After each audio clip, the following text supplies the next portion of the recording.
to JahNitai and Nitai, Integral Harmonication, Chapter 4, Observing Without Evaluating.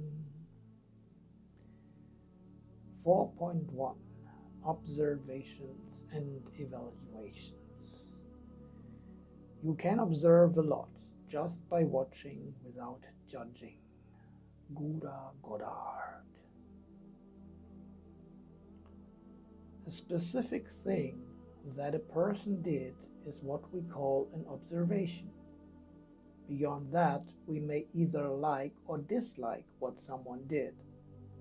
In order to tell people what's the life in us, we need to be able to tell them if what they are doing is or is not supporting life in us. But it's very important to learn how to say that to people without mixing in any moralistic judgments. Example: I was working with a woman who was concerned about something her teenage daughter hadn't done. Coach: what is it that your teenage daughter didn't do? Woman: she is lazy. I asked what the daughter did, but she told me what she thought the daughter was, diagnosing her as lazy. Any words we use that imply the wrongness of others are insufficient expressions of what's alive in us. They don't invite people to enjoy contributing to our well-being. They provoke defensiveness and counter-aggression. The prevailing educational process is one of making people hate themselves for what they've done. The mistaken idea is to get them to see how terrible they are and then be penitent and change the error of their ways. Example: when someone was driving their car and someone else drove in a way they didn't like and they wanted to educate them, they would open the window and yell something like, "Learn to drive properly."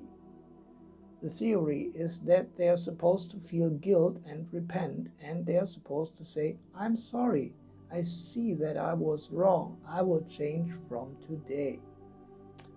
That's quite a theory, but it never worked. Telling people what's wrong with them is detrimental and ineffective. We don't want these judgments to mix in when we try to tell people what they've done that we feel isn't life-enhancing. We want to go directly to the behavior without mixing in a diagnosis, judgment, or moralistic evaluation. So, this is the first step in trying to tell people what's alive in us. It's the ability to call their attention concretely, specifically to what the person is doing that we feel or don't feel as life-enhancing without mixing in any judgment. The first component of IHC entails the separation of observation from evaluation. We need to clearly observe what we are seeing, hearing, or touching that is affecting our sense of well-being without mixing in any moralistic evaluation. When we combine observation with moralistic evaluation, we decrease the likelihood that others will hear our intended message. Instead, they are apt to hear criticism and thus resist what we are requesting. IHC does not mandate that we refrain from evaluating. It only requires that we maintain a separation between our observations and our evaluations.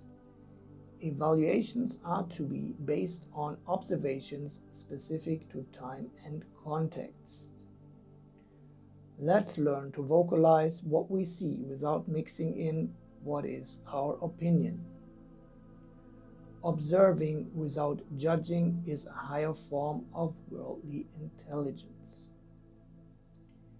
For most of us, it is difficult to make observations of people and their behavior that are free of evaluation, in brackets, judgment, criticism, or other forms of analysis, diagnosis, or opinion.